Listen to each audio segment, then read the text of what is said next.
just too much. I mean, it's been a week. It's been over a week. Apologies to my my online community. It's been crazy. It's been like the week from hell. But I don't know, right on schedule. The veil is very thin right now. So I'm kind of homeless-ish, more or less. It's not a big, I mean, I've been here, so I thought I'd live stream my homelessness. Well, you know, I've got some leads. You know, we'll get into that. But, you know, mostly I want to talk about politics and shit like that. I'm in the East Village. Because I'm sort of like in a couch surfing. I think one of these fucking places was Dorian Gray. Which is like literally, it was one of the first places I ever did a fucking poetry reading. I think it was across the street from this. Pretty sure it was, what are we on? 3rd Street or 4th? This was maybe Dorian Gray, but could be wrong. It's not open, so it's hard to tell.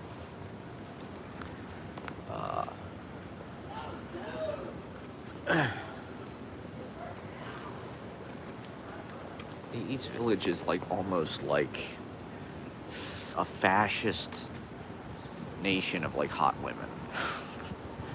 It's almost like entirely hot women. It's kind of, I mean, I think that's like the apex of gentrification. Like the logical conclusion of gentrification is like New York, where it's just all hot women basically, and chads. And then the people who, you know, manage to hang on, or their parents pay for their shit or whatever. But the East Village, it's like, I mean, I guess it's like, at this point, it's probably fucking college students and shit like that. Is this open or? Oh, I think this was fucking Dorian Gray, maybe.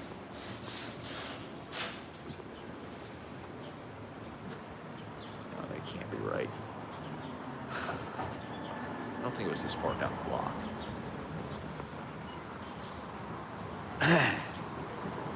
You know, like the East Village has become just like comfortable, safe, expensive. You know, it still retains like the veneer of the street. You know, like you can still see fucking graffiti everywhere, and there's still like an edginess to like the aesthetic, or like a rawness to it, I guess. But this looks nice.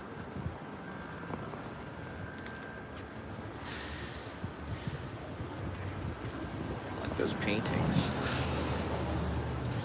They're kind of drab. Every painting now is like neon. Super bright neon shit. I think I'll sit here for a minute. Can you hear me out there in fucking YouTube land? So, I won't get too into it, but let's just say last week, I don't know.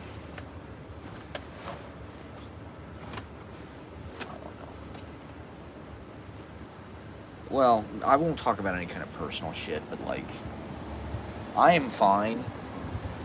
Everything's fine, more or less, but I did get kicked out of the place where I was living. Right on time. I mean, this is exactly what happened to me right before the pandemic. Literally exact same shit. And so this is not a good sign for humanity. The fact that I got kicked out of my place, and I'm sort of just like, I mean, there was a few days in LA where I did this basically, where I just kind of like scrambled around, slept in a car, tried to just figure out where to land. And I mean, ultimately it's for the best, I think. This is a nice building. So if anybody has any, you know, promising leads on like a $600 or $700 room.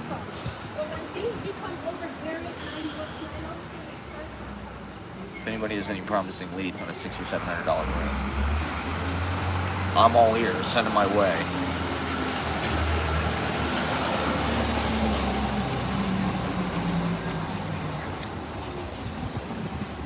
So I had kind of a meltdown at the open mic. Well, that was kind of my point. That was the whole point. You know, maybe I am just like Mr. 20th Century. I do feel like, especially in New York, I don't know, everybody's kind of like is yelling and you know, disjointed, kind of non sequitur freestyling. Is that like 2026?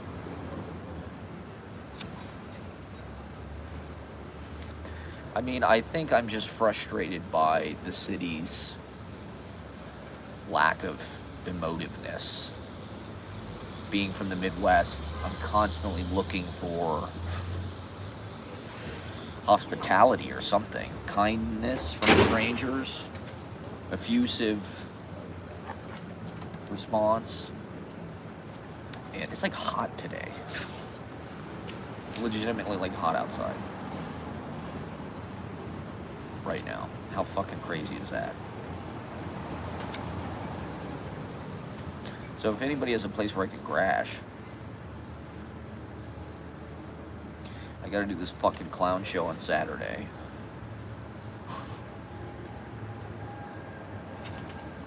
Like I said, if you know of any $600 or $700 rooms, anything under 800 or 800 or less.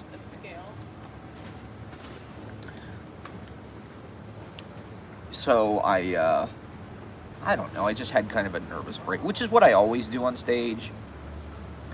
That's just kind of the catharsis to me. The catharsis is like, I mean, I guess what I was doing was like, kind of just like a Cecil Taylor type free jazz type thing. The drums were set up, so I was just like, fuck it, you know, I want to play the drums. I just wanted to get rock and roll energy out there, so like people'd see that and be like, okay, maybe we can bring our bands to play. There's a drum set, there's fucking keyboard, bass, and they were already all set up basically. So I was just like, you know what, fuck it, I'm gonna do a drum solo at the beginning while I fucking just like wail about everything I fucking hate about the last 2 years of my life. And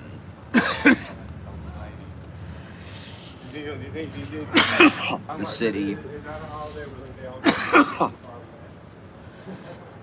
I guess all the shit is hitting the fan at once.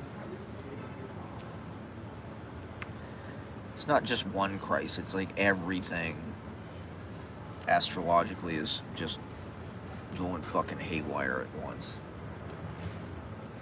Which I guess makes sense, I don't fucking know. Everything's coming to a head. Just put it that way.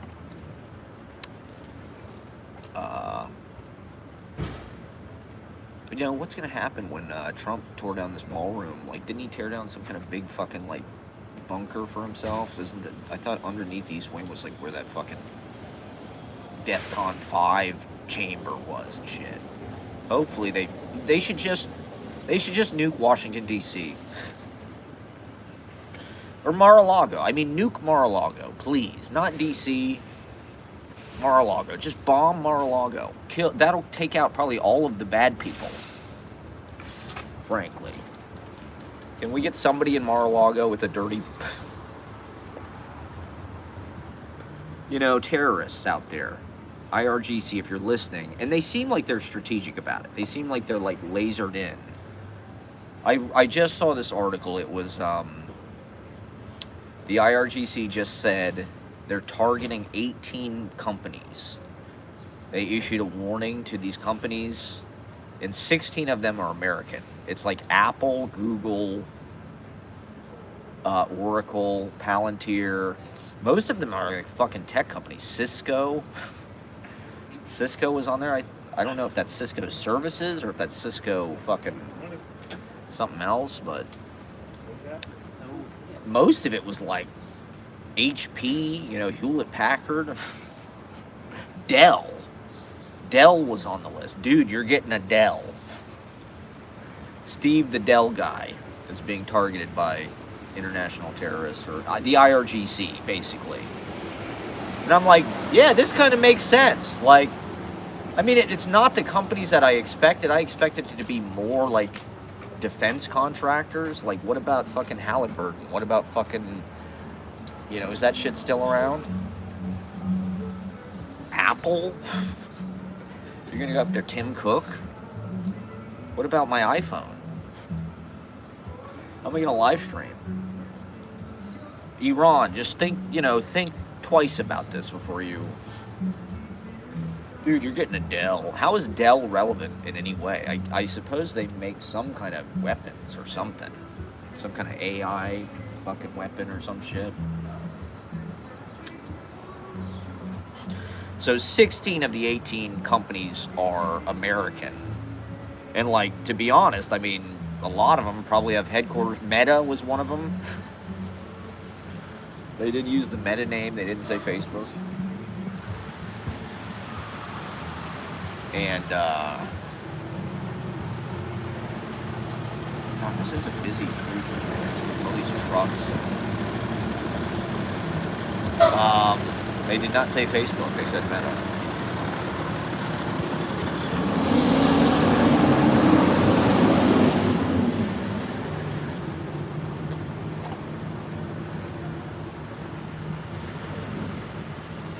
So, yeah, I just, I don't know. I mean, literally yesterday morning, Monday morning before the open mic, shit just kind of went haywire.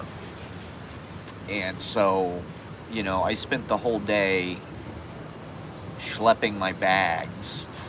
Because at least it was a Monday, so I had the open mic. So it's like, I had a place where I could go and beg for people to help me. I thought about calling 311. Going to some kind of men's intake just to see what the hell that's like.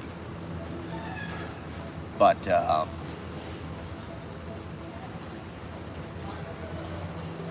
I mean, they can't, whatever. I went because it was the right thing to do, but like, so I was in Elizabeth Street Garden yesterday, and just like, I don't know, it's a fucking super emotional time in a lot of ways.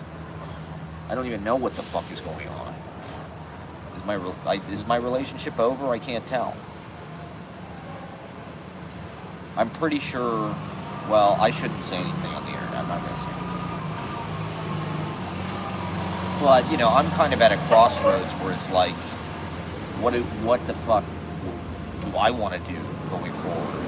Is fucking the IRGC going to fucking blow up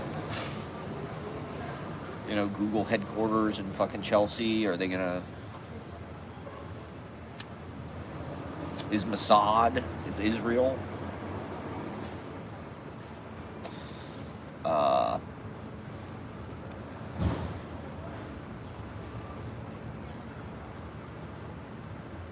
they gonna blow up Meta? Are they gonna attack Silicon Valley? It seems to me like those would be the strategic... If you wanted to get rid of that shit. I mean, Palantir has got to go. I'm with them on that.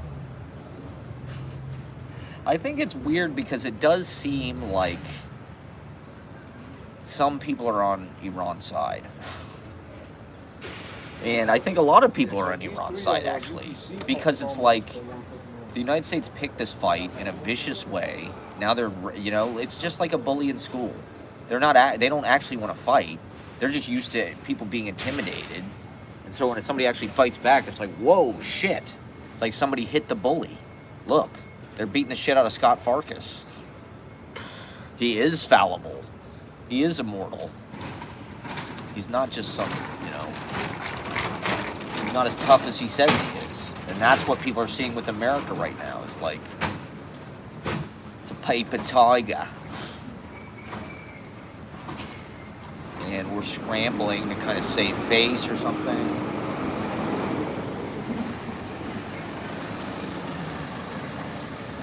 I Got these floaters in my eyes.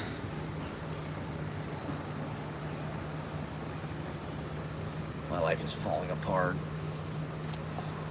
Whatever was happening in 2020, it's very, very early March 2020 vibes right now.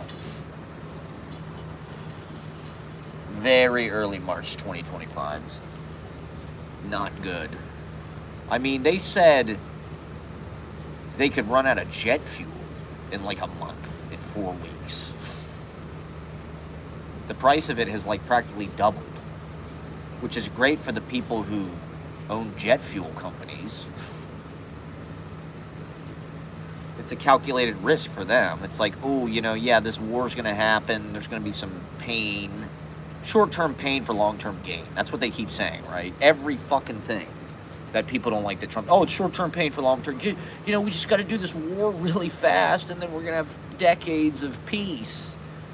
Once we just, like, you know, get rid of Iran completely, then things will be peaceful. We just have to wipe them off the map. And then everything will be peaceful. So it's just short-term pain for long-term gain. Gas, same thing. Don't you want to pay a little more for your freedom? You do demolition over there? That's the thing about this fucking war, is there's no philosophy. They didn't even pitch it or anything. You know, like, I think it's because Trump is fucking deranged. He just doesn't have the patience to do that anymore. They didn't even try to, like, brainwash anybody or false flag or... You know, the thing about 9/11 is it scared the shit out of everybody. It was very well done. The people who did it, like, it really caused the effect they were trying to cause. And look at, like, it shell-shocked an entire generation. Or more, anybody who was alive. And so people were into those wars, to be honest. Like, people, you know... We'll put a boot in your ass. It's the American way. Not everybody, but like, it wasn't like this. Where it's just like they kind of stumbled into it. And now it's like we're in the quicksand.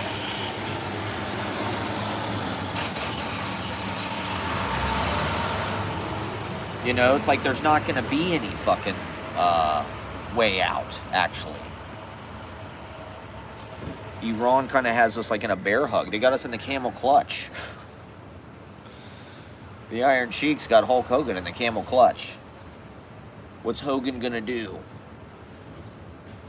I mean, we should have known the U.S. was gonna invade Iran when Hulk Hogan gave the keynote at the Republican National Convention.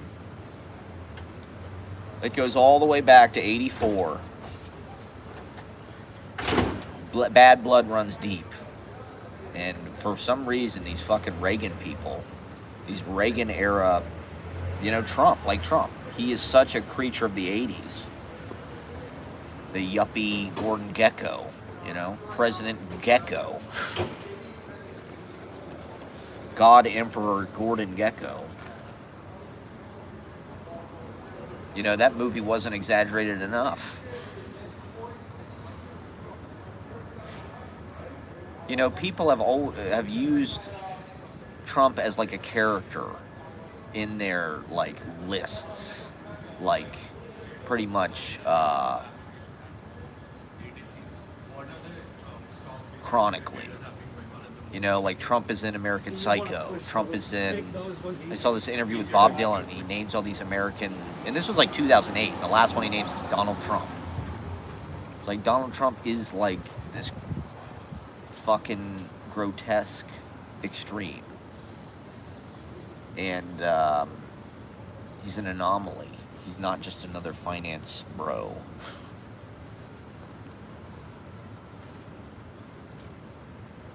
And one thing I did want to talk about, I mean, this is completely unrelated, but I do want to get this out there before I forget, is I saw this amazing video with Sybil Shepherd. Because it's all just clip farming anyway. I mean, who gives a fuck? No one's going to watch this. I'll just clip farm it and repackage it for TikTok. Get some views there. So anyway, I was, popped up in my TikTok. TikTok was not on the list, by the way.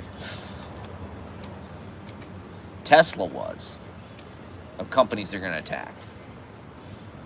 This is supposed to go down, they said April Fool's Day, 8 p.m. I wouldn't be surprised if there's a terrorist attack on April Fool's. That seems like the day that they would do it. Joker mode, right? It's got to be April Fool's. It's Joker mode. And, like 9/11, 9/11. It's like it was significant. It was 9/12. It wouldn't have had the same. It wouldn't have been the same. Never forget 9/12. The ad wizards that branded that war. So, everybody was expecting Trump to invade this weekend, right? They thought Friday night when the markets closed, Trump was going to do the ground invasion and try to take Carg Island or whatever. And I think doesn't know what to do, but also, he needs a false flag operation. Maybe there will be some kind of April Fool's Day. I hope to God not. I hope not. I mean, Iran is going to retaliate. It seems like they are tasteful about how they do it. I mean, they haven't, as far as I know, killed, school children yet. The United States, I heard about another school they bombed. Said these kids were playing volleyball. 18. They threw this bomb in that's it sends these fucking it blows up in the air and it sends these fucking golf ball size shrapnel. So it's not a great way to die, I'm sure. I'm sure it's horrific. This is the epic fury they're talking about. They want to commit war crimes. They keep talking about that as how they're gonna, it's not gonna be this woke military. It's gonna be pain. We want to hit them when they're on the ground. I hate this motherfucking Hexeth, man.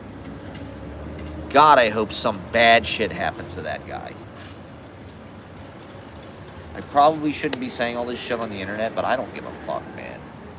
It's about your soul. That's what I believe. They can't, it's your job to do what's right in the face of whatever the fuck the threat is. Whatever the fuck you believe is right. And so, this is just how I see it. And that Hexeth guy is a fucking nuclear piece of shit. I hope he goes to hell. I hope he fucking rots in hell. He had some fucking rhetoric about how they're gonna banish them to infernal damnation or some shit. It's shut the fuck up, man. You are a fucking bitch. You're I was watching Rambo the other day. Or some clip came up. It was the general, whoever the fuck that guy is. He's amazing. Richard Crenna. And Rambo. And I'm this is Trump's foreign policy 100%. Rambo. Hegseth. And then throw in a little bit of there was some shit he was doing where he was rhyming. Hegseth was doing slam poetry. About how the military was going to be ruthless. They've already committed war crimes. He's threatened to commit war crimes. He said they're going to, they're targeting civilians, they're targeting desalination. It's that's total war in a way that that's typically maybe a last resort. It's not the first thing you do generally, at least not from my experience. You don't just take all their drinking water away.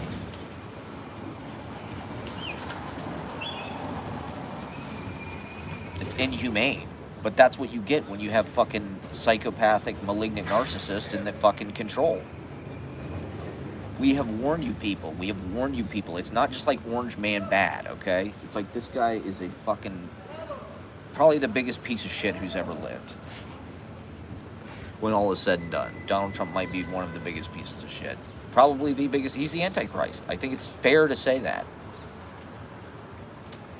And so this situation could go all the fucking way. We don't know. They want to kill us all, apparently. That's the rumor on the internet, is they want to kill us all. But he can't pull out. He can't be like that fucking Biden. He can't pull out. Since when does Trump ever pull out? He never pulled out of anything. He just throws $300 on the bed. Have an abortion. It's not my problem. You're a whore. It's not my problem, you're a whore. Have an abortion, you whore. Trump, you ignorant slut. Fucking, can we get a tactical nuke up Trump's ass before it's too late? I think that's ultimately, it's short-term pain for long-term gain, okay? It's ultimately going to be what's best for all of us. Let's cut the head off. Somebody's got to be planning this. I mean, there's no way that this is not like,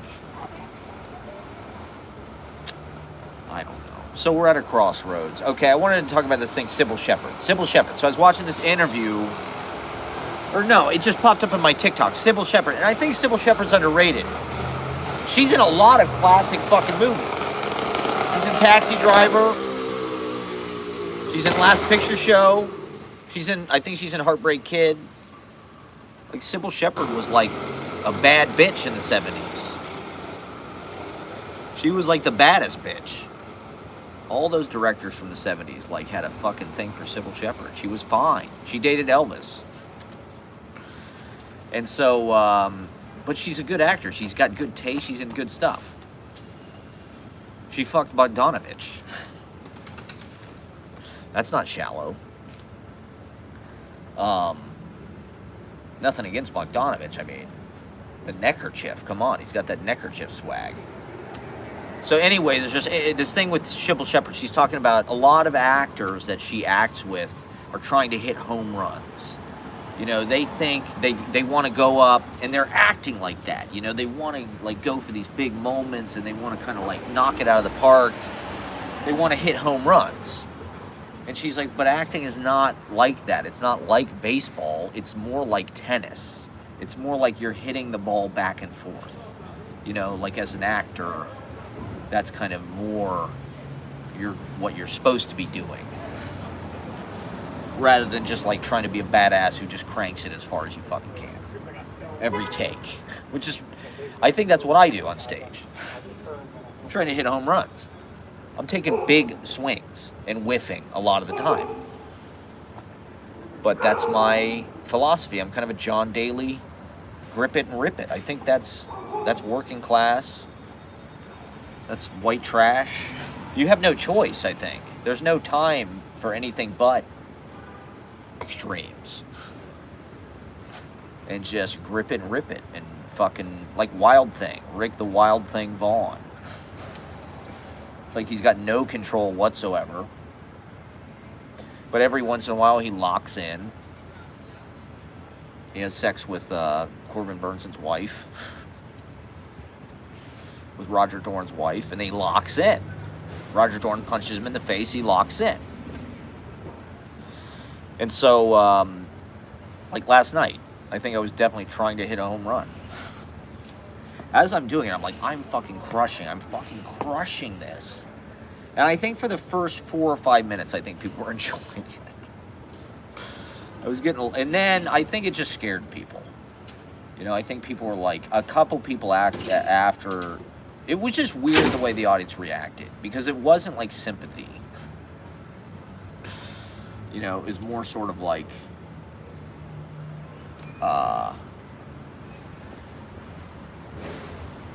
this is scary or something, you know, who the fuck does this guy think he is to drag us into this personal, we just came to an open mic, man. And like, I didn't do anything, I don't know, I'm always amazed that people are like scared by what I'm doing, like on stage especially. I don't feel like a scary person. You know, I'm loud, sure, definitely. I'm angry, yeah, okay, fine. Yeah, what about it? How about you're fucking angry? And so,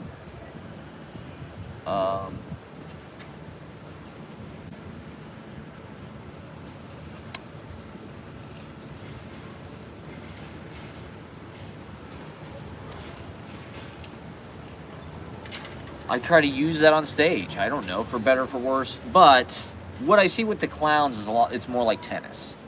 They kind of hit the ball back and forth with the audience. They send something to the audience sends something back, they react. And so it creates this I think that's the kind of point. They're trying to kind of like play patty cake, you know. Whereas me, I'm just like, ah! I'm trying to do King Lear. Blow winds come rock. I don't know. That's the point. Performance is like a cathartic explosion to me. That's the point. You know? I mean, I guess that's 20th century. It is like an abstract expressionist method acting type of thing. But I just feel like our whole generation, or our whole world is like narcoticized or like therapeuted. Calm down in a time that's like really not calm. Like it should be a fucking emergency. Like somebody should have put the fucking brakes on this shit a long time ago. You know, 2018, 2019, there should have been a shutdown of our whole fucking society to get this guy the fuck in jail. And we're already, you know, January 6th should have been the end of it. That should have been absolutely treason. That was treason. There's no way that you're going to tell me that that was not treason. Like January 6th, 100% was like the most fucking seditious thing that's ever fucking happened in this country, except maybe like the Civil War.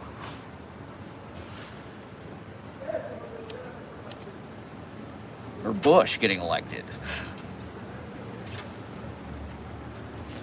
See, Bush, they had finesse. That's the difference. And they're pussies, you know, like, to be honest. Bush is looking at Trump going, wow, this guy's got some fucking balls on him. He's finishing the job. We never could have done that. Look at this fucking guy. He's like super predator, mutant, fucking destroyer of worlds.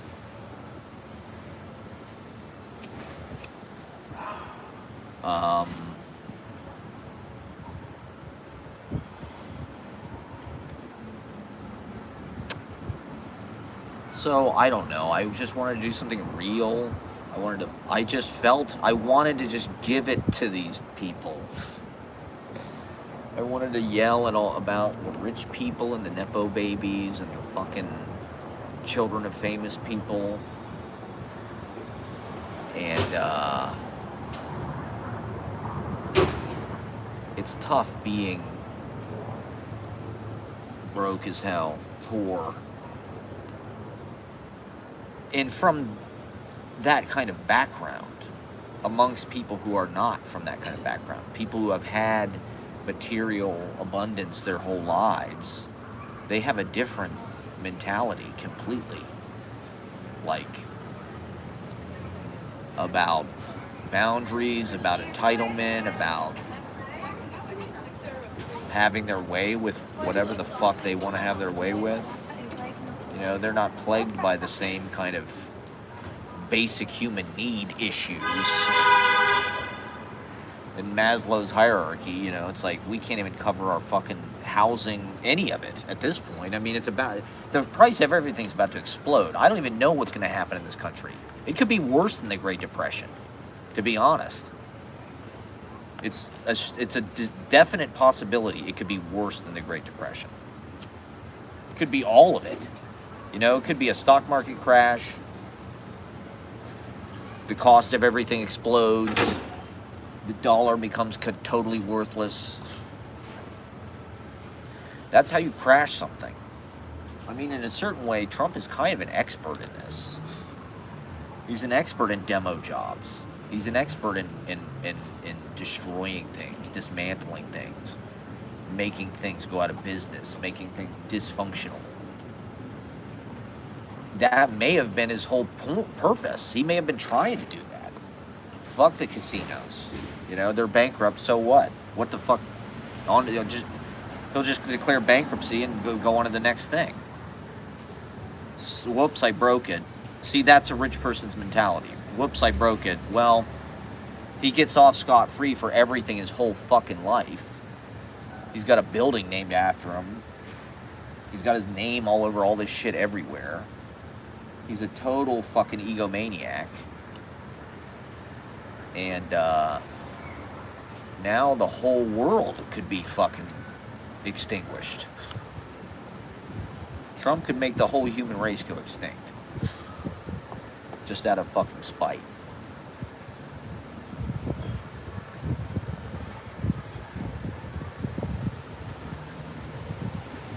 But I think when the rich people nuke the planet or whatever, they'll find out that they're going to be fucked too.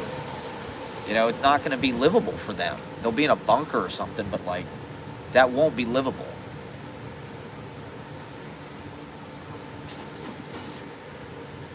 It's like Dr. Strangelove. It's like they took the script for Dr. Strangelove and like, let's just do this. Operation Strangelove. Operation We'll Meet Again. What a great idea. We'll just nuke everywhere. It'll be like a demo. It's the ultimate demo job. We're just going to flatten all of it. Start over. We can make everything Trump. Trump, Trump, Trump. Everywhere. Just name everything after Trump. Just nuke everything. Level it. We'll be in our bunkers. We'll be in the silos with all the women. You know, with all the playmates and all the pageant winners. Nuke them. I don't think these bunkers are going to work out like they think they're going to work out.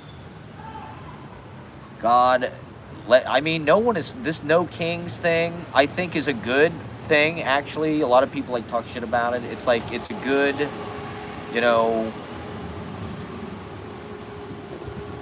it's important. There was something about, they said Nixon and Kissinger were thinking about nuking Vietnam.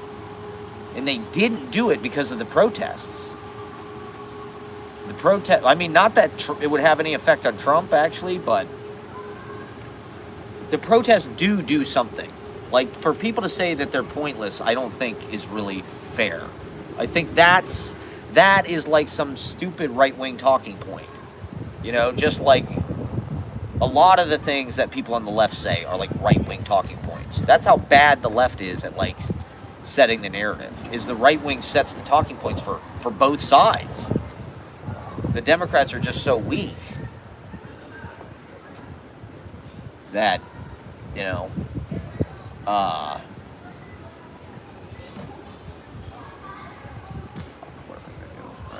only gonna do 2 hours because I can't get too carried away with this. I am kind of in like a time, you know, sensitive situation here. Once again, if anybody has a place I can crash, I'll sleep on a floor. I don't give a shit. You know, I'm used to it. I'm fine with that. Maybe I'll just buy a car and live in that. But to be honest, it's really not comfortable at all living in a car. It really sucks, actually. I did want to say this because this is like a good deed. I do feel like this is important to bring up, is people at the open mic were supportive. A couple of people reached out to me and asked if I was okay. I think they were amused at first, but then they were like, is this a bit? Is this real? To be honest, that's what I do. That is the point of what I'm doing. It's like reality. You know, it's like reality on stage. It's like, this is what happened to me. This is what I'm going through. Here it is, people. Sense memory. And volcanic, masculine, performative. I'm a theater kid. I don't know. Whatever. I'm a gestural guy. I can't help it. It's just what I do, you know? And I'm loud. I need attention. I cannot get it with subtlety. I'm afraid to be subtle on stage, I think. I feel like I have to yell. I like it. I don't know. It's fun. To me, it's an all-out sonic approach. I don't know. I thought I fucking tore ass last night. I fucking kicked. I've tore it up, man. I fucking tore it up. Like, it's meant to be extreme. I don't know. It's East Village. I'm not fucking around. I'm trying to do something real, something hard-hitting. And like, this is what was I gonna do? Go up and sing more fucking karaoke? Go up and sing fucking Somewhere Over the Rainbow from Chapel Rowan. Pink Pony Club. Oh God, I know I need to reconnect with my family. That's like kind of the most important thing, probably. So I don't know. I'm just trying to see how this is all gonna shake out. If I'm able to get something that's gonna able to make me able to stay here or what. How long I can sustain this. But I didn't want to worry anybody either. Like, I'm not that worried, you know, like, okay, so I made a big, I threw a big hissy fit, basically. Just trying to, like, I don't know, tell it like it is about the shit I'm bitter about. The whack-ass fucking open mic poetry, the whack-ass fucking no holds barred. What the fuck have we got to lose? You know, it's like there could be a nuclear exchange. Where are we at on the fucking doomsday clock? It's gotta be like as close as it's ever been. It's gotta be like 11:59, 59, 59. There's just like a big Trump face on it. I think the doomsday clock ran out. We're just like in the, time of useful consciousness. We're in that moment where the clock runs out before like the bomb explodes, where we all look at each other and we're like, I love you.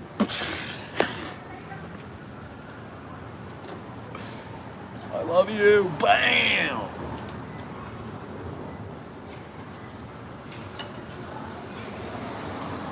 Oh, God. You know, there's a lot of things to complain about. And I don't know. I just feel like I've really been put through the ringer the last 3 years. I've already been put through the ringer. Doing this open mic and whatever else the fuck was going on.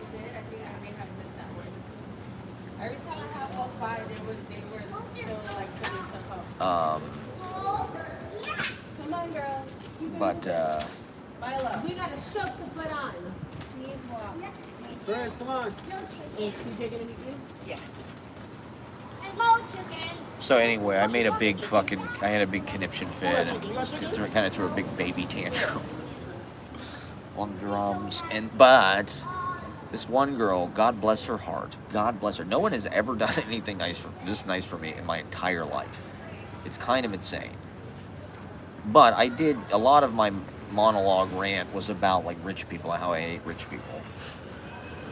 Because it's just like they ruined New York. I don't know. Or they are New York. I don't know if you would say they ruined it, but like they are New York.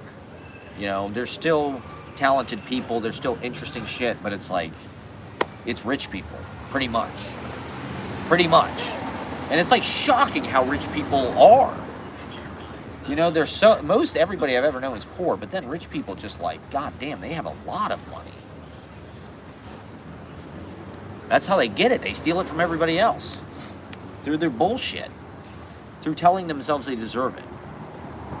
Oh, I've got this important job, or I'm a this or that, so, like, yeah, I deserve a lot of money.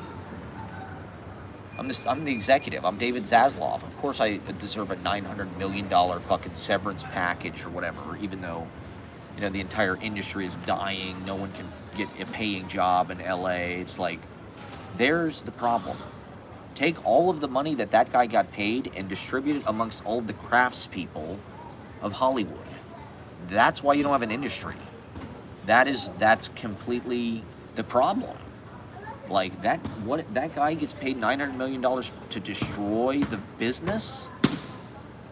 How did we let this happen? You know? How the fuck has he gotten this far? You know, I don't necessarily hate comic book movies or even comic books, but it's like they're the only thing that they made for fucking 15 years. I mean, it's sort of chilled out, but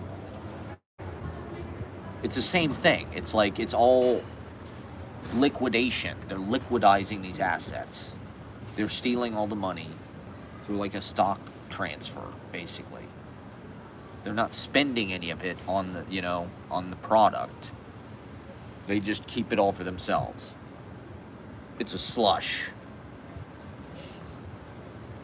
And so anyway, not all rich people are bad. I don't even know. You can't even tell really when somebody's rich. And it's sort of like a secret they're trying to keep. They don't want you to know that. They really don't want you to know, because then you're going to start to ask them for shit. And there's nobody that's like stingier than rich people. Like they know that like, they have a lot of experience with people asking them for things. And so, you know, they know how to say no. They know how to be stingy with it. Because it's theirs. You know, they don't have to fucking help you at all. But, so anyway, one nice lady at the open mic was an angel investor. Let's just say that. She sent me I mean, as much as people were freaked out by it, it's like, Jesus Christ. I mean, it literally happened to me that morning. You know, I was not necessarily in a great place emotionally. And to feel like the audience was kind of disconnected from me also was a bummer. It's like, these people don't give a shit. You know, you'd think they would have been like super like, oh man, we love you, you know, like, you can do it. And they kind of just got like weird and scared or something. And so for the first 2.5 hours, it was just like, I was just kind of doing it in a very cursory way. I was kind of not on autopilot, but I wasn't really venturing to do anything like extra. I wasn't really trying to make any jokes, because it was just like, Where are you? gotta change the angle or something. This is a nice building over here.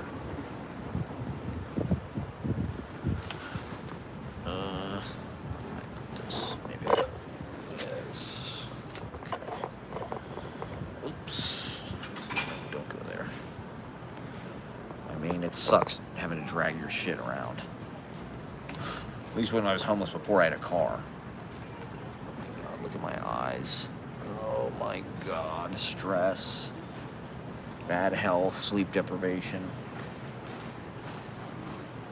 You gotta, you know, I gotta fucking find some kind of stable living situation. Stable long-term living situation. And hopefully the collapse of society will make that more possible. It did last time. It's what I'm banking on. Like Trump, I'm banking on the failure of everything. We shorted it. We shorted America, okay? We're short selling America. You can make money off the fall of America, okay? It's what we do. It's what Howard Lutnick does, okay? You better short sell America right the fuck now. On the predictive market. Whatever. Bet against America. You will win. Because they are going to see to it that it fails, I think. They're just the guys to do the job. I mean, Trump was born to do this. He was born to fucking destroy America. You know, that was all just practice. All the casinos, the 4 or 6 bankruptcies, however many. Who's counting? Who's fucking counting? You know, after your first 3 or 4 bankruptcies, it's just, you know, it's just like a walk in the park. You know, it's just like going to the bank or something. For a normal person. Oh yeah, I'm bankrupt again. I blew it all. I crashed out.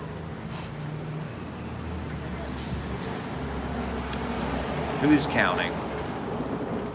Yeah, so that was all just practice. That was all just like, you know, preseason. That was rehearsal for the ultimate fucking... I mean, I thought it was going to be just America, but now I'm like, I think planet Earth is fucked. I think Trump is going to try to cause... I mean, it already is. The Strait of Hormuz thing is such a nexus of the interconnectivity of nations and globalism and shit that, like, we're already stepped in the shit in a real bad way. And it definitely looks like he's going to double down and throw good money after bad, because that's what the fuck he does. He can't let his pride... He can't look like a bitch in front of the whole world. I hope he tacos. I really do, but it seems like, okay, they have what, 50,000 troops in the region or something. There's 5,000 Marines that are ready to take Karg Island. It seems like, I heard with Iraq, they went in with like 150,000 or 200,000 troops to do an occupation, do a ground invasion. And I think Russia and Ukraine, it was a similar thing. It was like hundreds of thousands of troops. It was a lot more than 50,000. So I think in a certain way, Trump is waiting to like assemble his fucking risk board and shit. He's sending all his sentries and whatever battalions. All the aircraft carriers are taking all these soldiers there. I mean, they had to evacuate the fucking bases. How crazy is that? That like, God, look at me. Look at me. There's no place for a person like me in this society. I just can't. I can't. I mean, the least expectation of people. I can't even do that. Not in the way things cost right now. You know, these white collar people are going to lose their jobs. Where the fuck are they going to live? Everybody, you know, everything's $1,300 a month.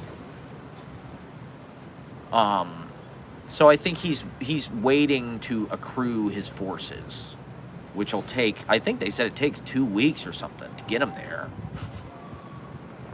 You know, the American military is not this all power. You know, we live in an era of instant gratification, fucking Grubhub. Can't they just Grubhub the fucking bombs over there or something? The soldiers should be there instantly. Amazon Prime that shit. Can't we Amazon Prime the fucking war forces? Apparently not. It takes 2 weeks. And so they're just like, fuck, we should have planned this better. We got to meet our April 1st deadline. We got to get that April Fool's Day gotcha Joker mode. Look how fucking fucked I look. I look stressed. I look old. Oh my God, look at these lines under my eyes. Those, you know, those were not there. Okay, I shouldn't be doing that on the internet. It's unbecoming. This is the day it turns around, okay? For me. This is the first day of the rest of my life. You know, it was hard for me to have that attitude last night. I wasn't necessarily like in some great mood. I was surprised how the audience turned on me. It was not really that supportive. People kind of were just like, ugh.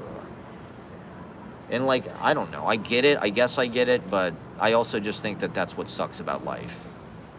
Like, people should be more caring. And in this city in particular, I don't know. People just, ugh, bad form. Bad form, old chap. We're gonna have to excise you from the country club. I saw a golf simulator. I was walking through the East Village last night, and there was like a golf simulator in like one of these storefronts, and I was like, I believe what I'm seeing, but it's like, okay, this is it. It's like we've completed the American psychoization of downtown. So anyway, let me just. So anyway, this angel investor from the open mic sends me a message, and it's like, hey, you know, sorry, you know, you're feeling bad. Sorry that happened to you. You know, can I Venmo you to cover, like, you know, a couple nights in a hotel until you sort of get on your feet or whatever, you know? And I'm like, I don't know. This person wants to give. They reached out to me. I was so that's the nicest thing anyone has ever done for me, probably, who's not like in my family. And maybe that's like a mutual aid thing. I guess maybe other people, that's like, there's more of a culture of that. It's sort of like, I don't know. But I've never done that. I've never done a GoFundMe. I've never done a fucking, I don't know. I've never done a, you know, I don't really believe in it. You know, because the thing is, it's not really about money. Like, because the money is almost like worthless if you don't have a job and if you don't have like a good deal. You know, like I have, even if somebody sent me $5,000, right? It's like it would only last, what, in New York, 3 months or something, practically. You know, or maybe if you're lucky, twice that, 3 to 6 months, let's say. Just for your rent.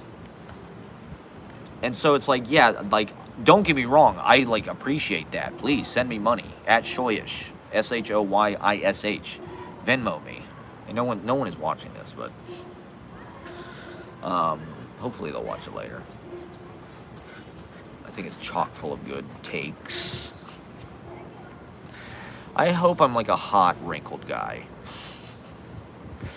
You know, like Ethan Hawke or like Chet Baker. You know, certain people can really make the wrinkles work for them. So I'm like, I hope I'm like a hot, wrinkled old guy.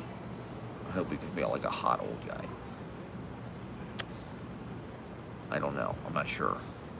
No, I just look like I'm like prematurely decaying or something. I look unhealthy. Definitely. My eyes are puffy and dark. So anyway,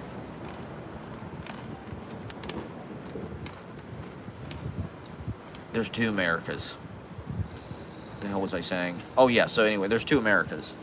So I was like, you know, please, that would help me so much. Like, thank you for even offering. That's so kind. And so I look at my Venmo, and this person sent me $500. Thank you. I'm so grateful. I've never had anybody, you know, and God bless you. It'll help a lot, actually. But, you know, like, no but the thing is, like, if I could find a long-term, cheap living situation, then you save money over the long, and I could pay for myself. You know, like, I would be capable of paying for myself with it if it was within a reasonable amount of money. And I do believe there's deals out there somewhere. There's got to be a $600 or $700 room out there somewhere. Please, Jesus. Manifesting. Manifesting. How do I manifest? Somebody teach me how to fucking do this. I've heard so much about manifesting. I try to do it. I guess I say so many negative, self-deprecating things. Kind of defeats its own purpose.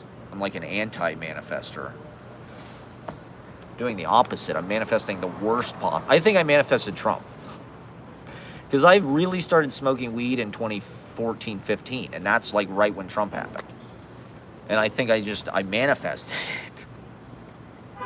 I think I've been smoking weed pretty much continuously ever since, to like greatening degrees, and things have only gotten more insane. We can't get out of this like weird pothead nightmare of paranoia and fear, and we're in like a bad trip. We need Biden to come back in and make everything groovy and chill again. Things are about to get scary, I think. Maybe scarier than they've ever been. I mean, things may be scarier than they've ever been. I mean, we are going to scare the shit out of these people. Like we're going to hit them harder than they've ever been seen. So, goddamn. Maybe I should smoke more weed about it. I mean, I don't know. I hope the world lasts beyond 2030. That's my sincere prayer. So anyway, I mean, this person sent me $500. I mean, is that unbelievable or what? Like how, you know, how giving. I mean, that's a lot of money where I come from. That is a lot of money. So, but we're in a culture of that, like the super chat and fucking most streaming shit. It's like they make a lot, or Patreon, Substack, it's all kind of like a beggar economy. It's all like donation based, more or less. It's pay what you want, like Radiohead. Radiohead pioneered it. Even Bob Dylan has a fucking Patreon. Did people see this? Dylan's like releasing these AI fucking oral histories that he does, and like apparently he's written a bunch of short stories. I think they're like science fiction. Bob Dylan has a science fiction novel,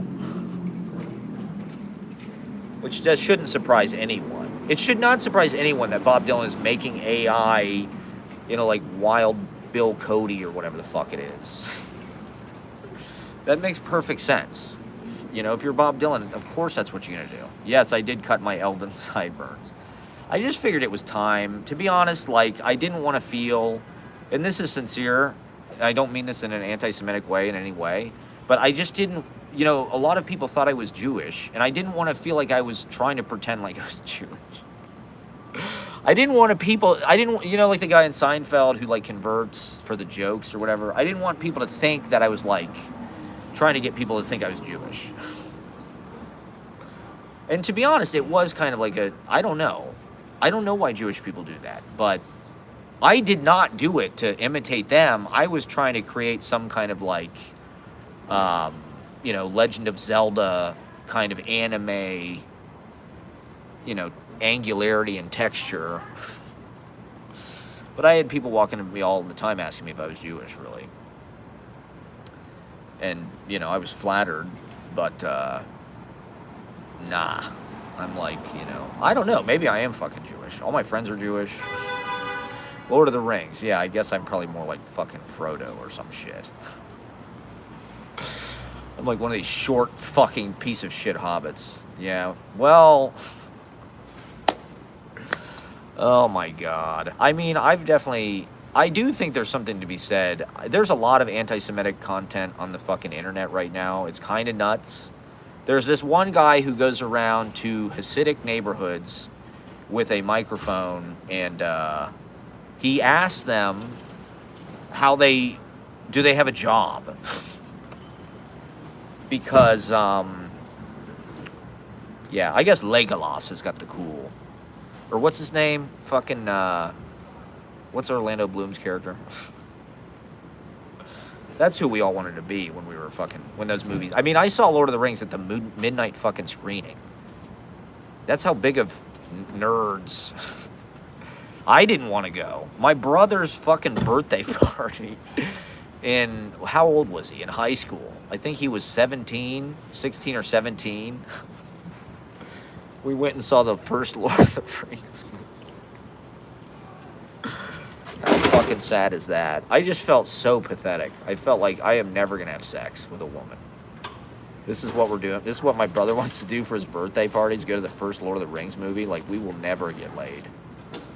I had misguided ideas about what women wanted, I guess. There were probably a lot of future baddies at the midnight screening. My friend who's an ultra Trumper, his birthday party, he was rich. We'd go to his grandma's house every year. She had this huge house. She had a fucking pool, this huge basement. They had arcade machines, which for kids that age, it blew our minds. Oh my God, they got a Pac-Man.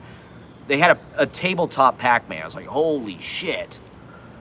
And so he's always had all the toys that he wants. But for his fucking birthday in 8th grade, we all went to his grandma's house for a sleepover. But before we went and saw The Phantom Menace. When it came out. I mean, Natalie Portman was the hottest. She was the most, Jewish American princess. Natalie Portman, the ultimate Jewish American princess. I still have a place in my heart for Natalie Portman, but that probably is some kind of legacy, Jew-run media propaganda. I kid the Jews. They can take it. They're built to take it. That's why they're all funny and smart and quick-witted and shit. Yeah, there you go. Jewish American princess. There you go. Kuzu Daddy's got a song called Jewish American Princess, too. It's there's a reason why they write these songs, okay? This is not coming out of nowhere. They're not just pulling this out of the air, okay? We love a Jewish American princess, okay? They're hot a lot of the time. I love Jewish women. I wish they would date me. They're too smart or something. I don't know. I don't know if I've ever dated a Jewish woman. I don't think so. I think I've like hooked up maybe with a Jewish woman, but not that often really. There was this Jewish girl from California. Most of the people I hook up with in New York are from California, so I should probably just move there. But I probably wouldn't be as hot in California. There's probably like hotter guys out there. There's less competition here because there's so many hot chicks. If you're a straight guy in New York, it's like, it's almost impossible to make it. Unless you're a Chad who's in finance or like some autistic programmer or something. If you're just a fucking attention whore like me, a broke-ass attention whore, then a DIY last of the fucking Mohicans. Maybe I should get a mohawk. Yeah, so we went and saw The Phantom Menace, which I actually liked. I liked the prequels. I mean, at the time, of course, they were terrible, and there's some really far-fetched shit in them, but, like, at least they were original. I appreciated that George Lucas was telling more of the story. You know, to us as fucking 14-year-olds, the idea that they were ever going to make more Star Wars movies was, like, unthinkable. It was like, there's 3 Star Wars movies, they'll never make sequels, ever. You know, we got the original trilogy, that's it. The idea that George Lucas was going to make more Star Wars movies with fucking Natalie Portman? It's like, fuck yes. This is exactly what my fucking 12-year-old... In fact, when I was in 7th grade, I did a project. We had to do a book adaptation. We had, in social studies or something. Great teacher, I forget her name. It was a good class. It was kind of like media awareness and literature. That was the first class I ever bombed in. I bombed in this class. Bombing happens. It's real, people. You can't not bomb. So you got to go hard no matter what. Which I did last night. You got to bomb them very hard. And so anyway, 7th grade. Oh yeah, we had to do this project, book to film adaptation. So being the young literati I was, the book that I chose to adapt was Shadows of the Empire, the Star Wars fan fiction. I was way ahead on the fan fiction shit. I was writing fan fiction in like 7th grade, you know. You can't no bomb. Yeah, there you go, exactly. You can't bomb. There is no bombing, okay? There's just peace. There's just peace, okay? It's just them. They're the ones that are hurting, not you. You're great. Every time you're great. I mean, I always kill. They're just retarded. They're just a bunch of pretentious rich people. That's how I'm, you know, they're all rich. They don't understand why I'm screaming.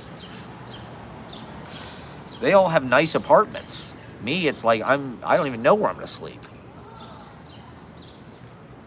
I've been desperate for years, for a decade, basically since Trump happened. That's why I'm so outspoken about it, because it really fucked up my life in hidden ways. It fucked up all of our lives. I don't know how people can't see that. It's just like, you know, that is the problem. Diagnosis, Trump, okay? He is the fucking cancer. I mean, our government sucked, and the Republican Party was cancer before. McConnell and Clarence Thomas and Scalia and Bush and Cheney and all of them were fucking cancer. But Trump is the fucking brain cancer kill shot. He's like the pancreatic... I had a little retirement. I just want a little piece of the American dream. Well, I hope the fucking market crashes and all of the property values go down, because maybe then... Oh, fuck. You got a 401k or something? Or he wiped it out? It's amazing that that guy has the ability to do that.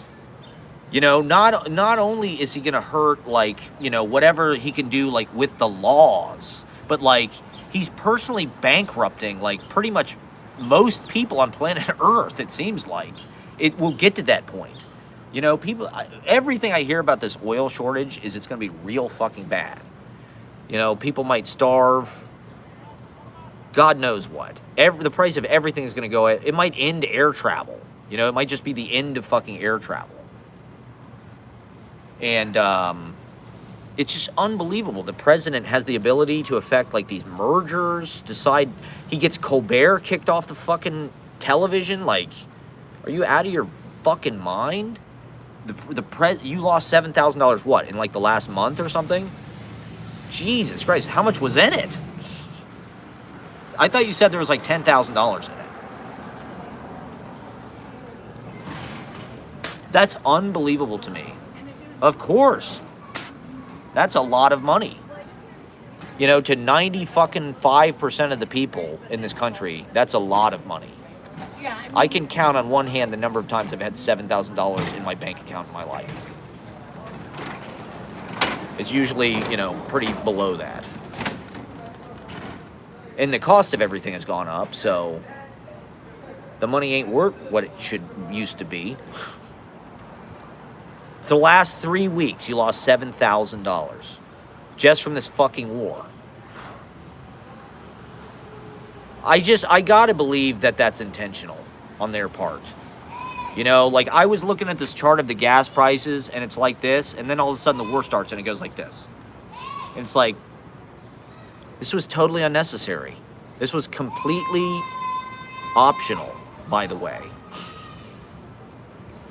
We did not need to fucking do this. Everybody, they didn't try to finesse the public narrative. They didn't try to sell the war. It was a wag the dog situation. David Mamet. Trump stole the idea from David Mamet, basically. Bomb them to distract from the child sex scandal. Yeah, that's the thing. That's the same one you saw? Yeah. I just saw it. And I'm like, God.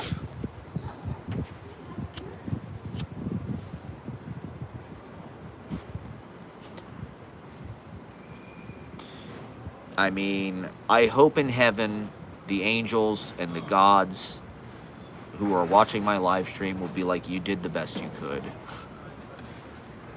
I don't know how else to get these thoughts out. I feel like these thoughts are valuable to people in some way, if people would listen.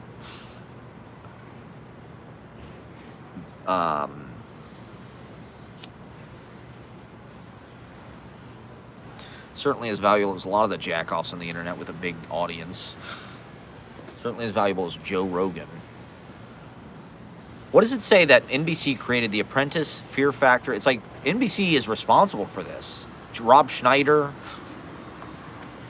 NBC has created a lot of these monsters. Did you see Rob Schneider's calling for the draft? God damn it. I knew watching all those Rob Schneider's movies was evil.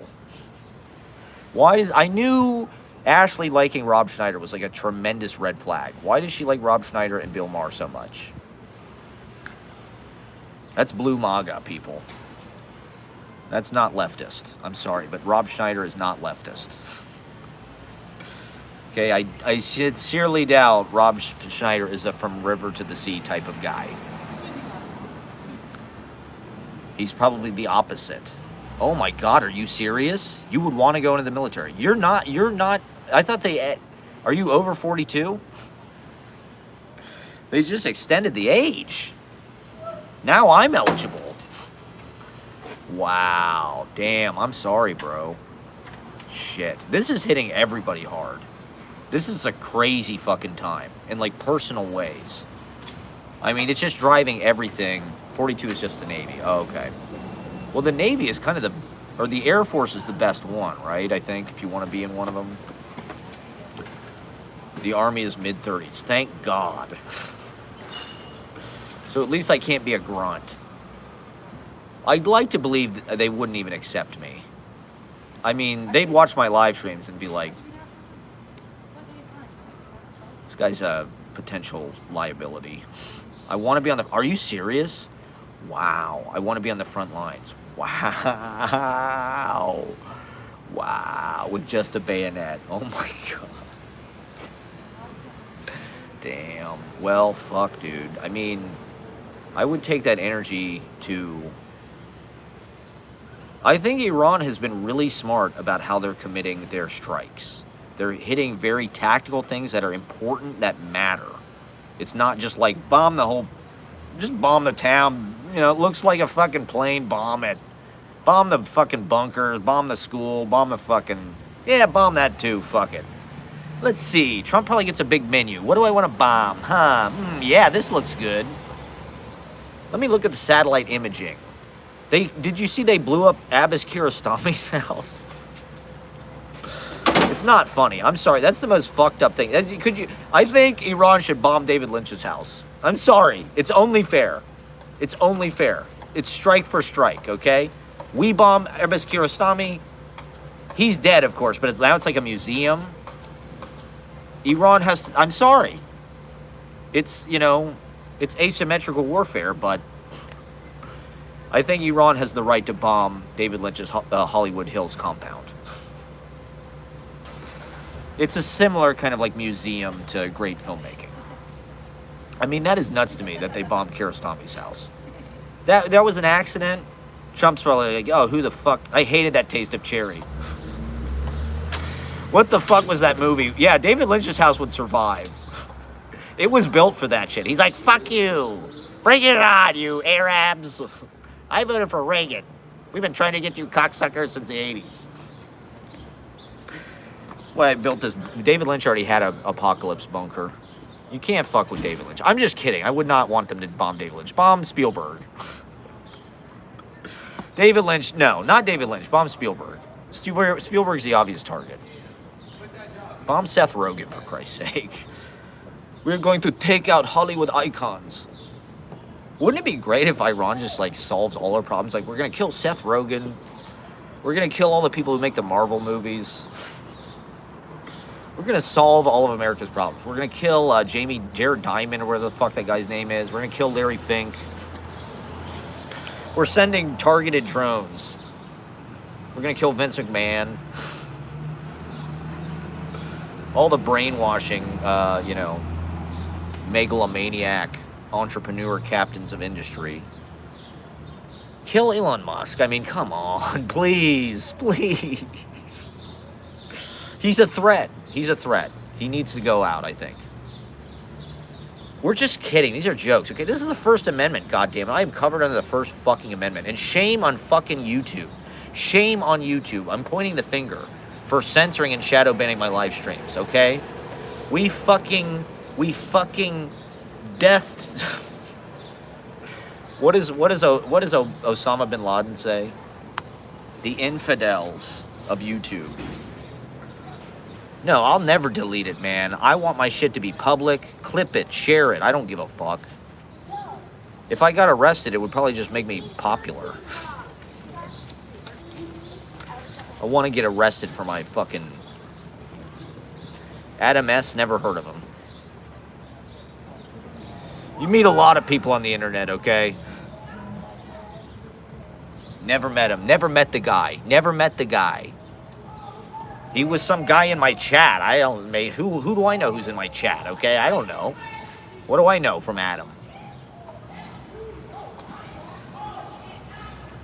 God, Iran, please, can you bomb,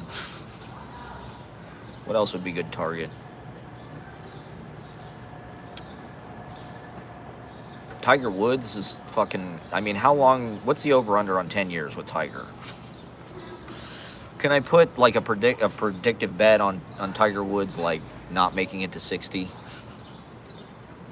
The cost of excellence, everybody, we're seeing it. You can't get any better. I'm sorry. Tiger Woods, they thought he was going to win 30 majors. Target, there you go. Bomb the luxury brands. Bomb fucking, like, you know, Abercrombie and Fitch. Bomb limited brand headquarters. Yeah, bomb the Wexner fucking, you know, bomb fucking, bomb some of these comedy clubs. Bomb fucking,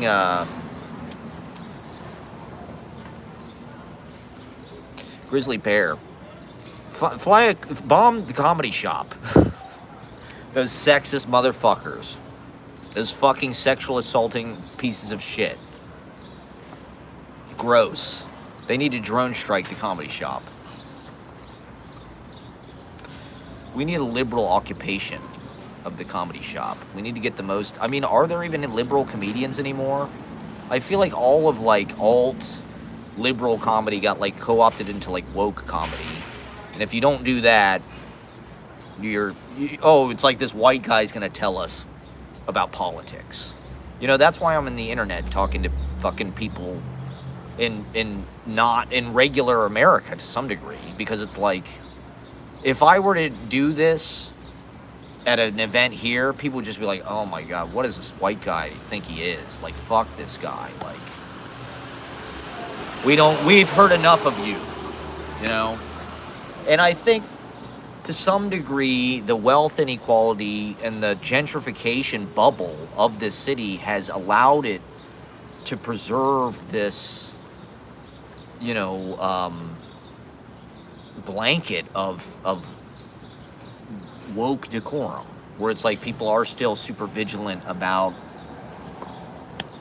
all of it, the whole menu. And I don't know, I haven't been to regular America in a long time, so maybe regular America's like that too. Maybe if I went to Columbus, Ohio, it'd be super woke. I don't know. If I went to some comedy show in Columbus, Ohio, maybe they'd be talking about gender-neutral bathrooms and shit, or accessibility. Not that that's a bad thing, but, you know, it just feels like people are predetermined to judge you as a white guy. It's much harder, or I don't know, I guess I'm such a relic. I'm prehistoric. You know, like, I still want to be fucking George Carlin or whatever. You know, I still think that's the ideal. Like, I don't want to be, I don't know, fucking,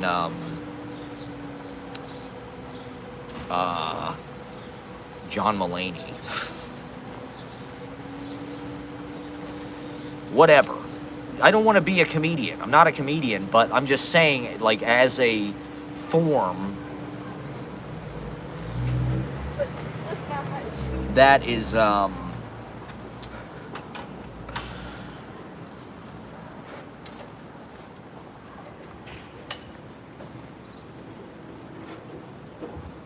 examples of fucking people that, nowadays, I mean, maybe George Carlin could get away with it, but generally speaking, it's mansplaining, or,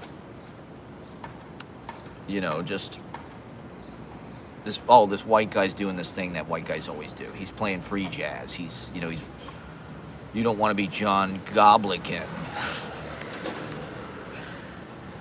John Barron, or what is it, John Barron?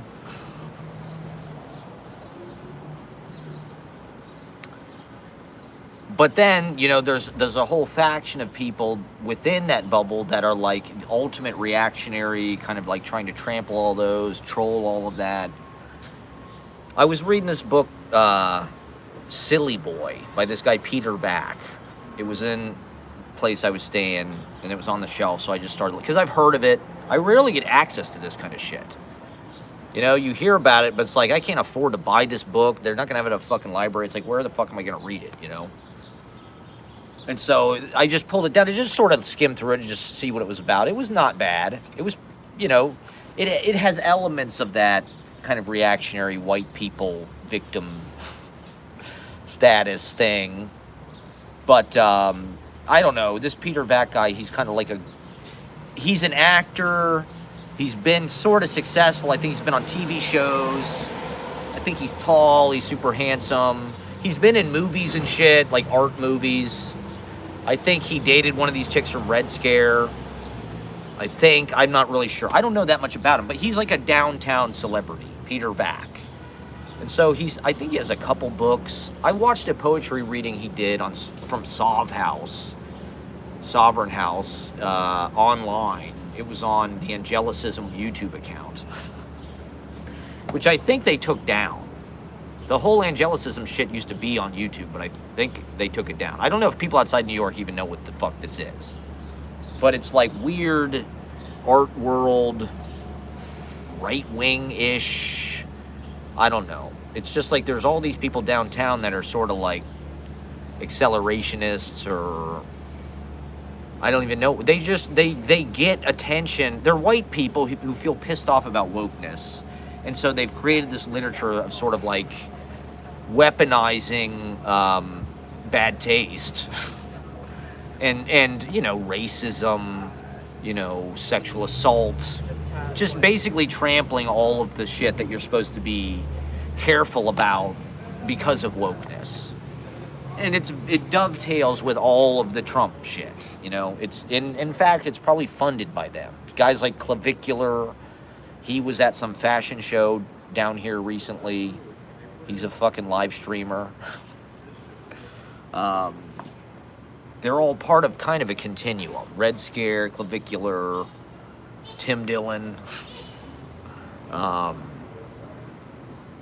Sovereign House thing, whatever. I don't know. I should have embedded myself in it more as like a reporter, citizen journalist, but to be honest, I just kind of didn't really want to be anywhere near that energy, you know? And I don't feel like one of those people, that's for goddamn sure. But at the same time, I never like really saw that much of the work they were doing.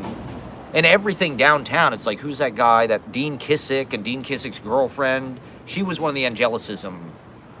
But it's like, to me, I don't know. It's almost more important to be left politically than it is to be like artistically successful or good even. I'd rather my work be like ethical in my own way than good. You know, that's sort of what I aspire to, I think. My choices are all made by things that I think are going to affect society for the better. You know, it's sort of like an anti-war on our society. Things like this, you know, I'm just trying to get out as much of, you know, not that you should have at least cut the locks yourself and carry them in your wallet. Well, I've got all my stuff in, yeah, you're right. I should have put it in a book or something for future generations. Like fucking, yeah, my Jewish, what do they call those things?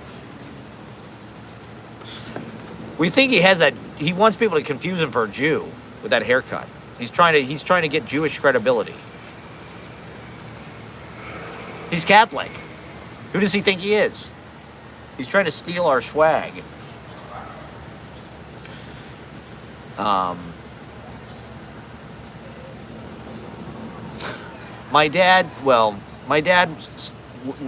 said when he was starting out in show business, this guy who he played with changed his name to sound more Jewish because he thought it would get him more gigs. That's what they thought about. I mean, I don't know how it was in the 50s and 60s and 70s and shit. Maybe it was like that. Maybe all of the talent agents were Jewish, and maybe it was more of like a Jewish-run fucking, you know, monopoly or something. And they'd let some white people in if they liked them or whatever, but, you know, a lot of the people on TV, whatever, in movies, were Jewish. Is that a coincidence? I don't know. The Moguls were Jewish. Louis B. Mayer or whatever the fuck. Samuel Goldwyn. Samuel Goldwyn's original name was Samuel Goldfish. They're all from here. They probably grew up on this fucking street. They're all from the fucking Lower East Side. And they run the world. They run the media. And the Israel thing is just like this Iran thing is like this weird Hail Mary where they're just trying to, I don't know, force some kind of nuclear showdown. Israel's trying to flex and pound everybody to dust but themselves. I think they're more vulnerable than they realize. But in any case, a lot of Jewish people have been pretty nice to me.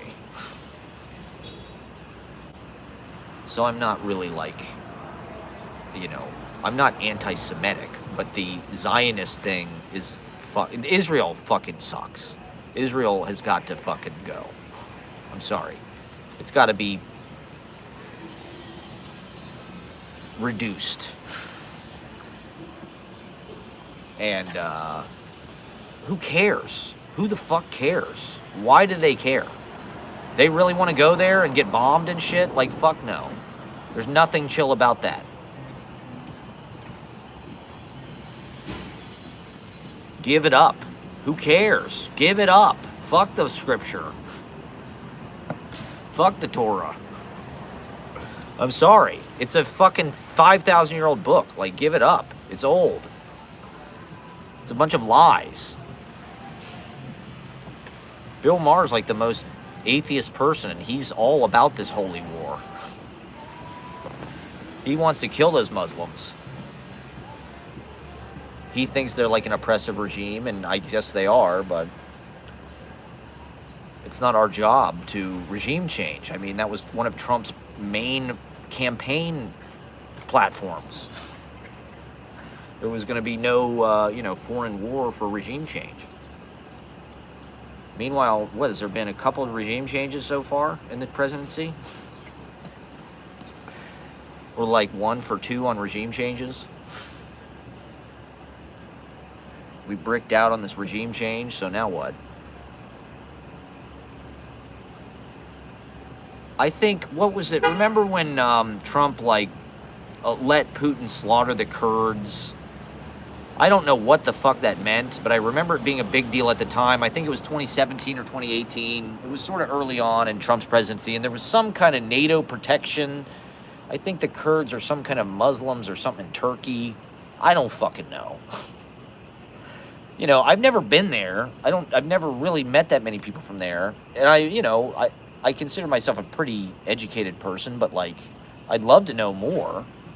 But it can be hard sometimes to make sense of these stories because you're just you have no feel for, it's not like it's your backyard or something. So it's like the Kurds, I don't remember what the fuck exact. I think they were some kind of Islamic fucking, it's always there's different sects. There's Shia, there's Sunnis, there's Shiites, there's Sunni, there's fucking, who are the ones in Iran?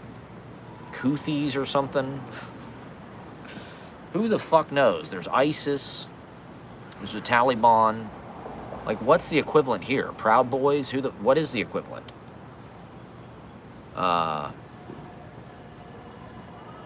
Incels? Reapers? What's the fucking equivalent of that? I don't know.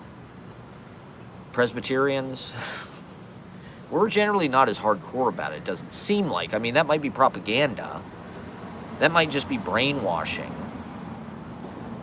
Ashley's mom, who is not from the United States, she's an immigrant, she kept saying all the Americans are brainwashed.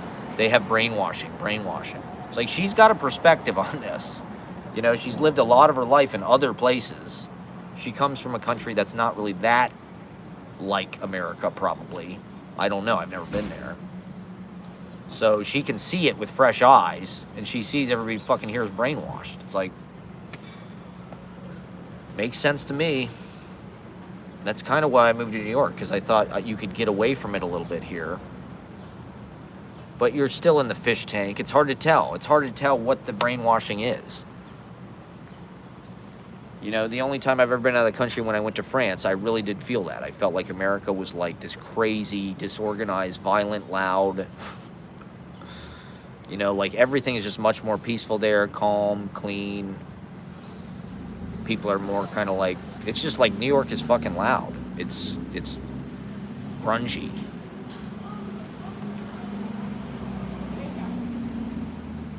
America's like the kids' table, and Europe is like the adult table. People are just throwing food and yelling and having a good old time in America. In Europe, they're having a civil. They're looking at art and they're eating fucking Michelin-starred restaurants. They have light rail that goes everywhere. You can just take a train anywhere for fucking practically nothing.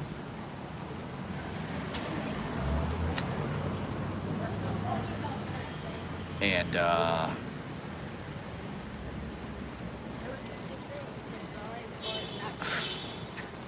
so yeah, I went to the fucking midnight showing of Lord of the Rings. I saw the first 2 Lord of the Rings. I don't think I ever saw the 3rd one. I'd like to rewatch them, honestly. I think I might like them now. I like that they're about walking in landscapes and shit. The battle scenes I thought were kind of ridiculous. I wasn't really somebody who was obsessed with fucking Elijah Wood and Sean Astin hobbits and shit. I would rather not be associated with that in any way. Although I suppose it was a formative experience for a lot of millennials. The Lord of the Rings trilogy. Things like Lord, or Grimes even, are sort of like Lord of the Rings coded. Palantir, right, is a fucking Peter Thiel thing. Or it's from Lord of the Rings. Stephen Colbert is like a fucking Lord of the Rings fucking... Should find a fellowship. I mean, yeah, I don't even know. I don't know what to do. I don't know if, like... What, you know, because honestly, this open mic has been like a mass...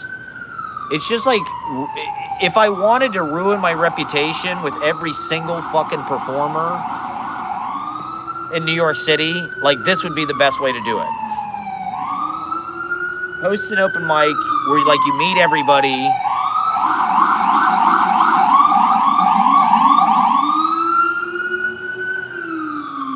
But, like, don't socialize with them. And et cetera, et cetera. So I just feel like I've got such weird, a lot of these people I haven't even seen in like 3 years. You know, how fucking weird is that? That's so strange. Like, maybe that's just me. Everybody else is probably doing shit for the last 3 years, but there's a lot of most of the people in New York that I know that are like active. Like, I met them 3 years ago. And then some weird fucking thing happened with you know who. And now everybody just thinks I'm like a creep or fucking weird or my act is like bad. I yell. I like have weird fucking psychotic episodes on the stage. I'm scary. Apparently I'm really scary. That's their problem. I mean, that's their problem. Well, long story short is I'm homeless now, and I think, I don't know what's happening with my relationship, but I think that it's over.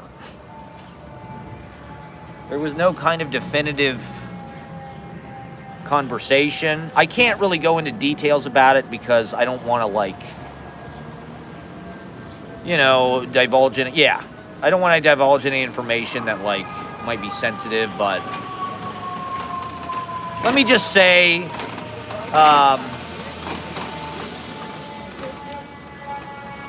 Ashley's probably going to move back to San Francisco. I would not talk critically about her right now. She's kind of in a, you know, I can't say anything about it, but like she had a little bit of a, you know, she's kind of recuperating. Let's just say that. She's fine. She'll be fine. But, like, you know, she can't have stress. She can't have... So it's real crazy that all this shit is happening right now. Because everything is so fucking stressful. It's like maximum stress. And Ashley, I mean, she doesn't even give a fuck about war or any of that. She doesn't follow the news, really, that I'm aware of. I'm like, that's all I do is, like, doom scroll. Every new thing, I'm like, Jesus Christ. Do I get free money from the government yet? Did they cancel everything yet? Yeah, somebody let more... Well, you know, yeah. Ashley is young, you know? Like, she's... When I met her, she's 22. Now she's 25. It's like... I told her she really should not probably be in a relationship. She should just live her life, whatever. Go out and meet people, make connections. And she did that, but... You know, she also kind of dragged me into a fucking chaotic, you know, strict situation. And I mean, look at me. Look what it did to me. Look at me. Look at me 3 years ago and look at me now. It's like, this is what a relationship will do to you. My hair's fucking gray. My eyes. I mean, I am 41, but... My beard is all white. So, you know, I'm praying to God I land on my feet some goddamn place. Thank you. I don't want to move the house. You know, I'm not trying to fucking, like, live off some woman. Okay? I swear to God, I'm not. Like, I had a place to live. Ashley forced me into a... Because the thing is, these girls get obsessed with you. Every relationship... I told Ashley this. I predicted this to a T at the beginning. I said it'll last about 2.5 years. It's been 3 years. And this is exactly what happened when my last relationship ended. I was living with her. The thing is, they become obsessed with you, so they don't want you to leave. They want you to sleep over all the time. So you sleep over more and more, and then they want you to move in, and then you move in, and then they don't want you to have any friends, and so you lose track of everybody. You fucking get fat because all you do is stay at home and eat and fucking... And with Ashley, it's like she did not want me to go out and have other options. You know, she did every fucking thing. If there was anything that was like even remotely a threat, it was just like she came down hard on it. And so, you know, a lot of people got scared away. And I'm sure that is like my reputation around town. It's like, oh yeah, that Matt Proctor guy, he's interesting, but like his relationship is fucking weird. You know, it's like, that's something not right about that. And, you know, if you're in a weird thing, people think, well, if you're in it, like, that's something's wrong with you, too. Because you got into this. Like, I mean, yeah, exactly. You remember. That was pretty regular. That was why I would go to her fucking house every Friday night. Because if I didn't, that's what would happen.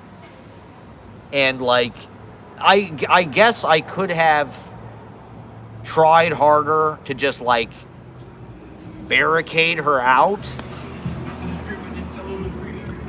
But, you know, I also did have a connection with Ashley. I had a lot of nice time with Ashley. It had to happen for whatever reason. You know, it had to happen. It did happen. Dude, it fucked up my life, my family. It fucked up all my family relationships. You know, this is what happens when you get into a bad relationship with somebody that you're just like totally codependent.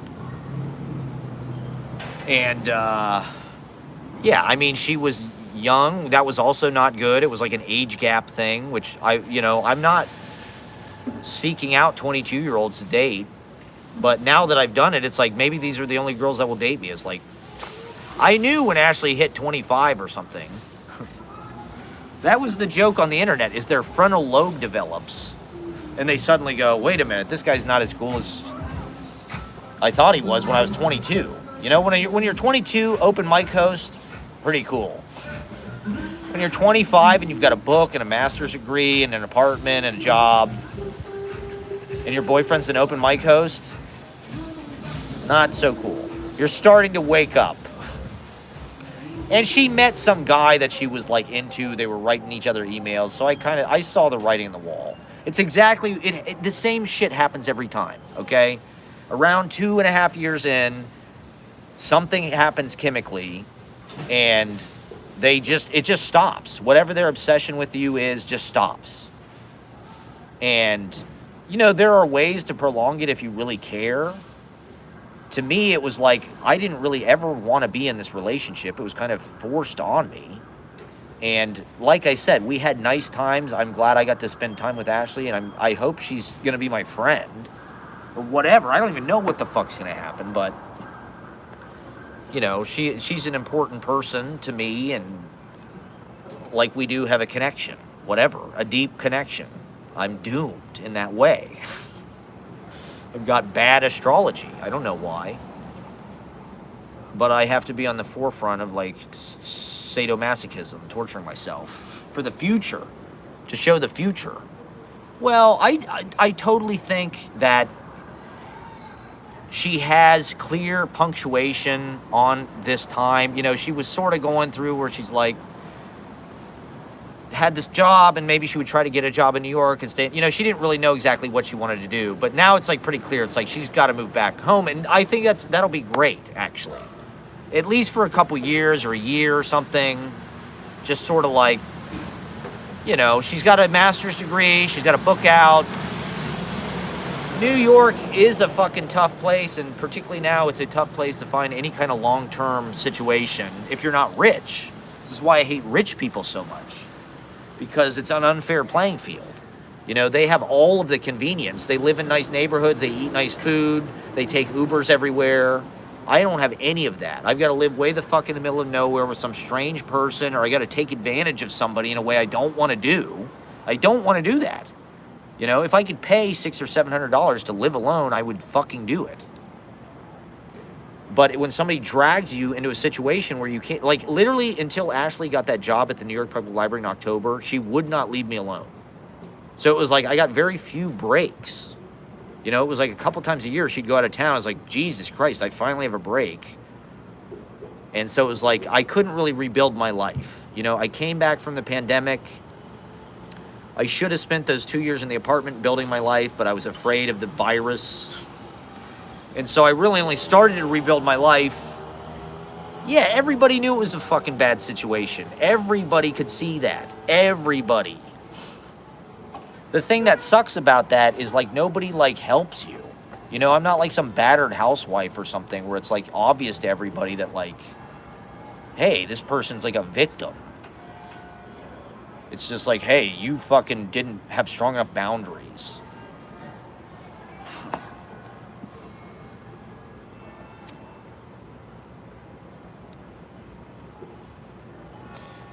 But in any case, yeah. Yeah, it sucks. It really sucks because I've spent the last 3 years working really fucking hard and getting nothing out of it, really. You know? Because I've been handicapped by this. So I've aged a lot. I've got these fucking weird health problems. My diet has gone down the fucking toilet. I'm drinking, not a lot. I drink one night a week, but like, that's not good. My teeth are fucked. My teeth are completely fucked. In a lot of ways. So it's like now I've got to start to rebuild. Yeah, 41 as a man is a good time. Yeah, like I said, I always kind of, I've been down here since 18 or something, basically. I've been in this situation more or less since 2018 because cost of living has gone up, and before that I had a situation where I did videography jobs and they were pretty regular and I had low rent. So it was like I had time to be an artist or whatever. And then pretty much since then, you know, the cost of living has exploded, particularly after the pandemic. And so, you know, I really haven't even had a fucking job very much in like 7 years. And my priority has been trying to make this open mic as good as I can make it by myself. And just use my own ideas. That's part of the fun for me. And then do this.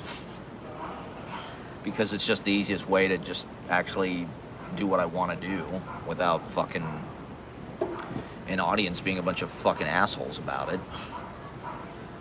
The audiences just hate what I do. I don't know. Fuck them. Not everybody, but I think what I do is polarizing. Like, I got a lot of nice responses yesterday, actually, because I think I was just being emotional. And maybe it scared some people, but, like, I think there were a few people that, like, were turned on. I got some, you know, whereas, I don't want to do something that's, like, super safe and planned and trying to make myself look good. Controlled. I want unpredictability, spontaneity, rawness, ugliness, cringe. Well, not cringe. The idea is to make it into something good, but, you know, there's so much that's not being said, and it's like, Jesus Christ, like, we are in a fucking, like, emergency as a human civilization. Like, to just go on not talking about that in any way. And not only that, but I'm in an emergency on my own life. You know, and just I'm kind of fed up. You know, it's like I've given a lot to a lot of fucking people. You know, I'm there every fucking Monday putting 35 to 40 people on stage, promoting their shit, taking pictures of them, sharing stories of them, live streaming them, maybe vlogging about them, or putting them in the vlog or whatever. But I'm not like friends with any of them. You know what I mean? Yeah, dude, it's East Village. I'm telling you, it's a dictatorship of hot women.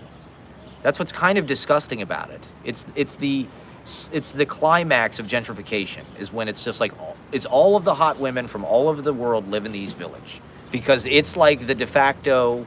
It's still hip enough that like it's not embarrassing to live here. Like actually cool people want to live here. And but it's also just a campus. It's all NYU kids, you know? It's all fucking kids whose parents pay their rent.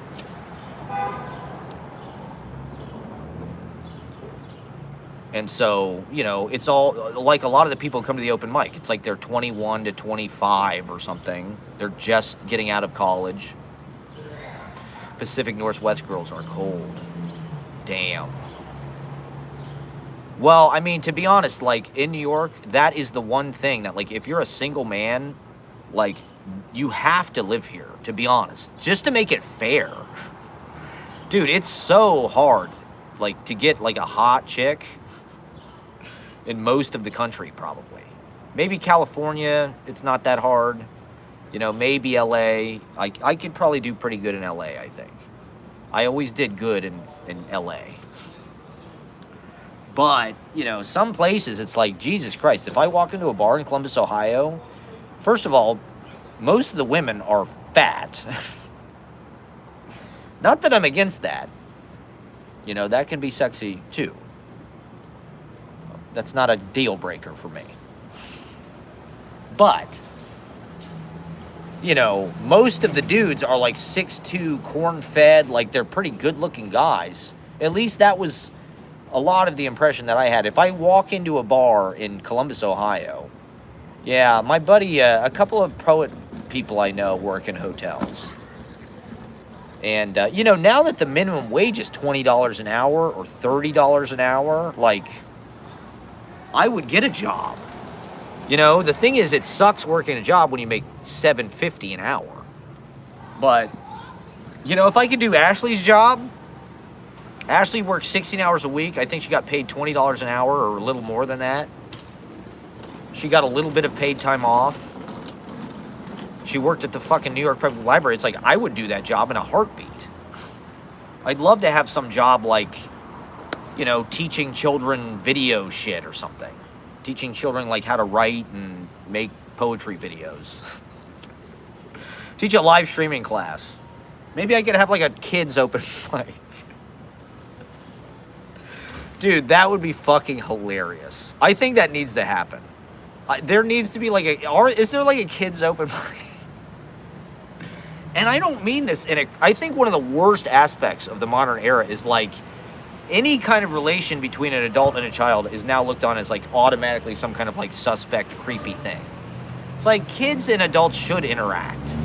Like it shouldn't just be like automatically like, oh my God, like this guy's a fucking to catch a predator. There should be a kids open mic. I would have loved that when I was fucking. In fact, one of the first things I ever remember doing, like going out on a Friday night, open tyke, there you go. That's exactly what a child molester would do. Hey kids, come to the open mic. I'm gonna live stream it and take pictures. This week the theme is spring break.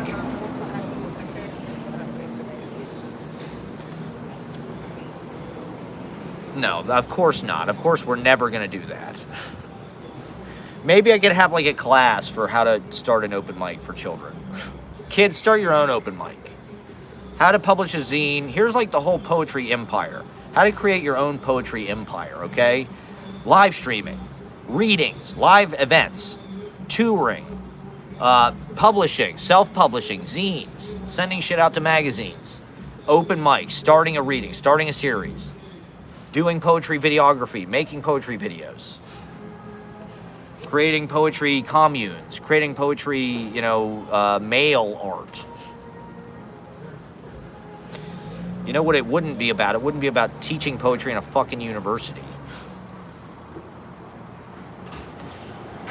How to be an open mic host for children. By Matt Proctor, a series of instructional videos. Go to Five Below, you get a Bluetooth fucking PA with microphone for like $20 to $40. Just set it up in your living room and annoy the fuck out of your parents. They will love it, okay? Believe me.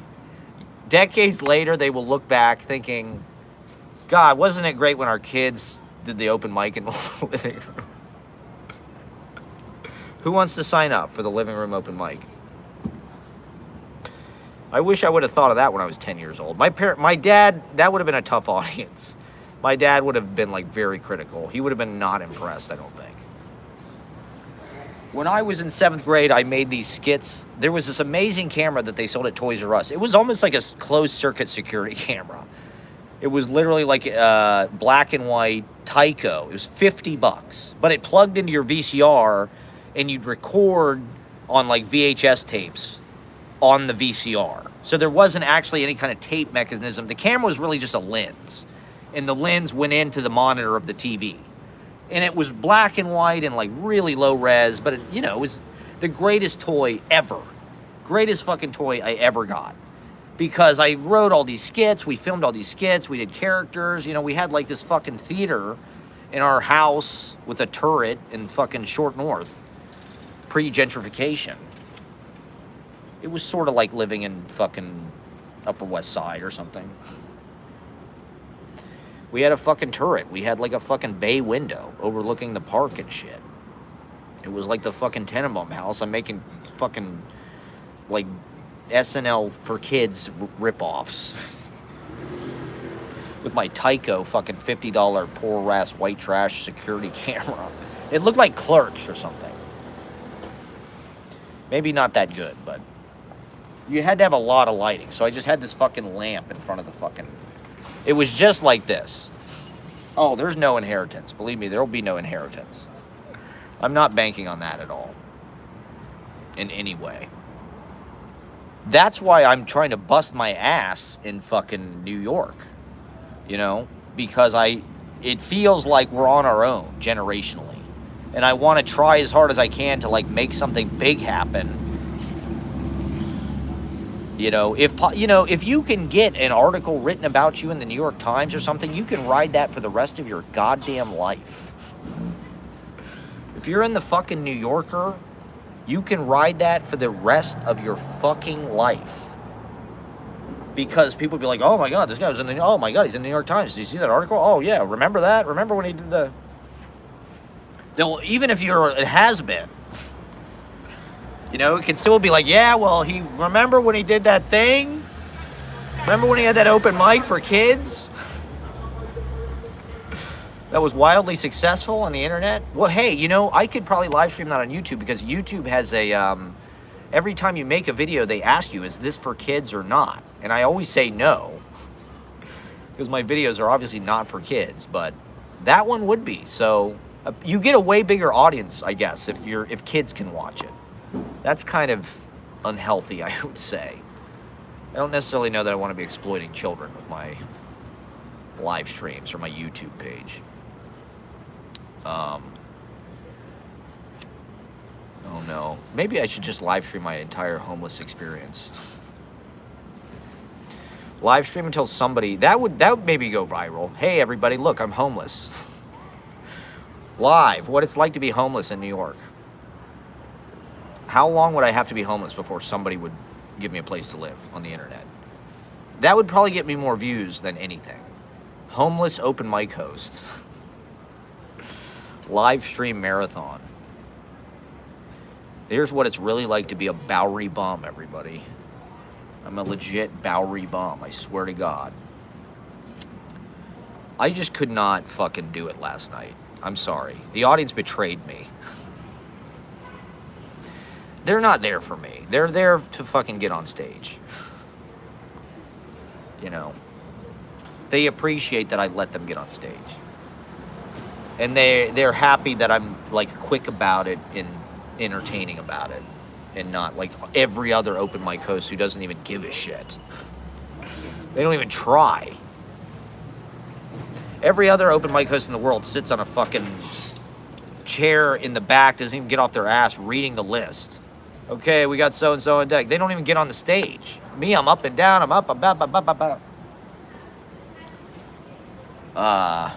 Last night it was just, I don't know, it was hard to like really, because the audience was just not on my side, it felt like, in a real weird way. It's like, you motherfuckers.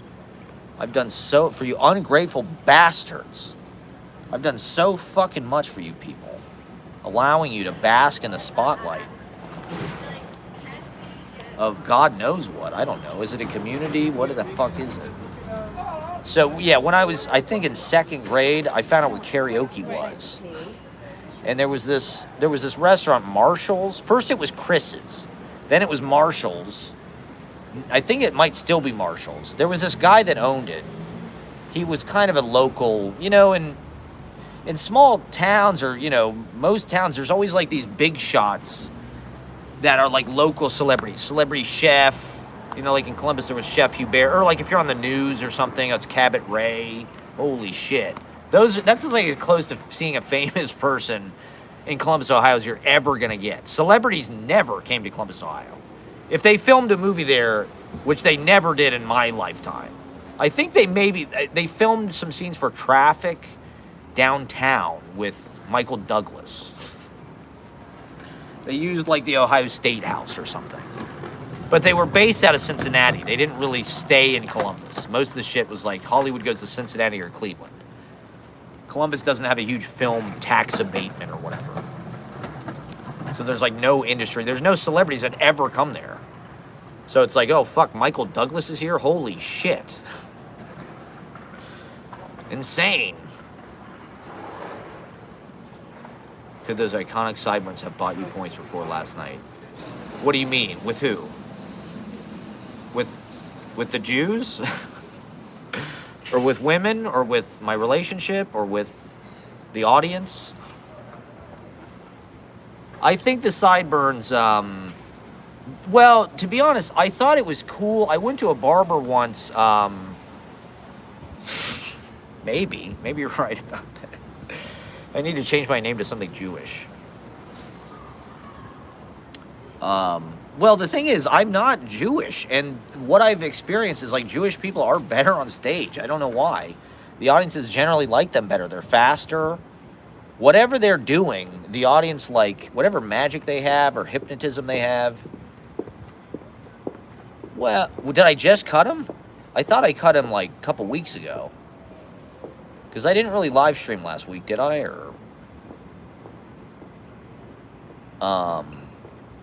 I don't think it went badly. I wouldn't say it went badly. Like, I thought what I did was incredible. I thought it was like really one of my best performances, you know, in a while. It was kind of a breakthrough for me in some ways. You know, I was wailing on those fucking skins. Oh my God. As I'm walking in, I see Ann Waldman is on the stoop. And Vincent Katz comes in. And all these like big shot poetry legends. I mean, Ann Waldman is like in, you know, she's like the apex. You know, and I worked at Poetry Project for 7 years. It's like, of course, they don't even fucking recognize me. They don't even know who the fuck I am.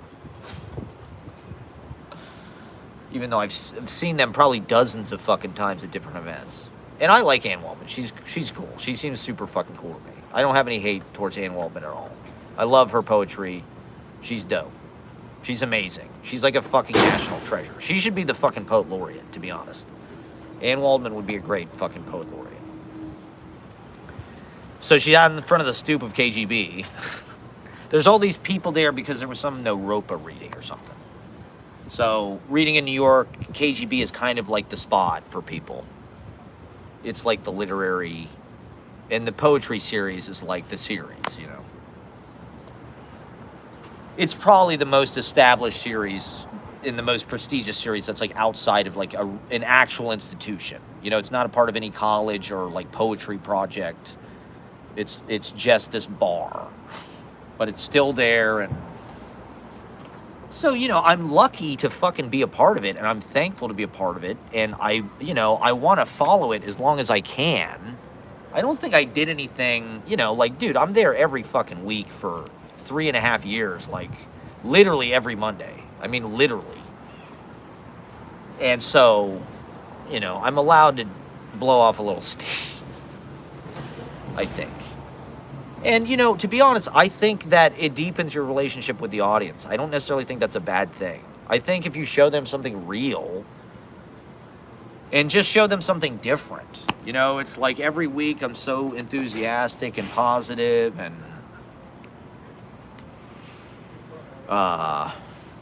supportive, and it gets me nowhere. There's no quid pro quo, which is fine. I understand that. The thing is, I haven't really been able to. The point of it was not to just like, hey, I'm the open mic host, you need to book me gigs. The point of it was, hey, I'm going to host this show every week where I can sort of practice. Then I'll do every other fucking open mic there is. And so it'll be like, I'll be a part of this community, and this is my thing. And because of certain things, I was not able to do that. My relationship, obviously. And so it really just, all of the pressure became to be about this one thing. And I don't have any presence outside of that very much. And so people don't really know who I am. They just see my relationship or whatever they see on fucking Instagram. Maybe they watch this and get freaked out. That's a possibility. I don't think women are really into this. They don't have a whole, whatever it is in the female biology, I don't even think they can, I think it just makes them uncomfortable or something. They just don't want to be around it. Whereas like men are like, oh yeah, this is interesting. Thoughtful.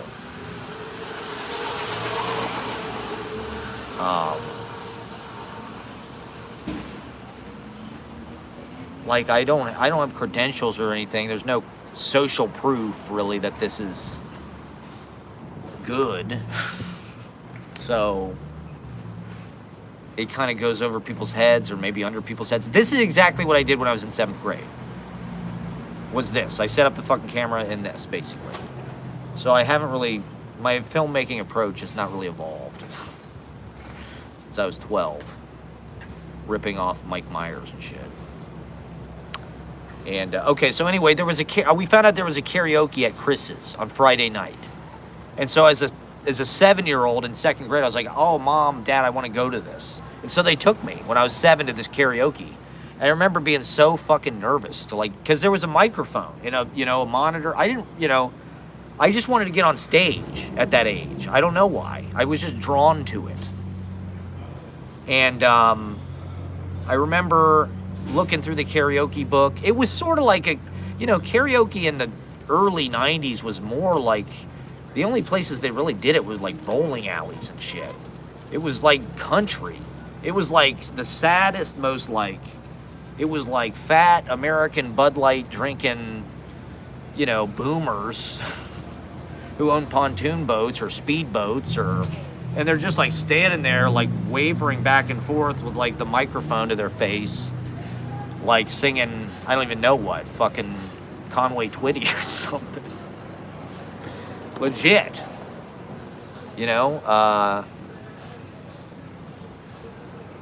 I don't know what the fuck it was at the time.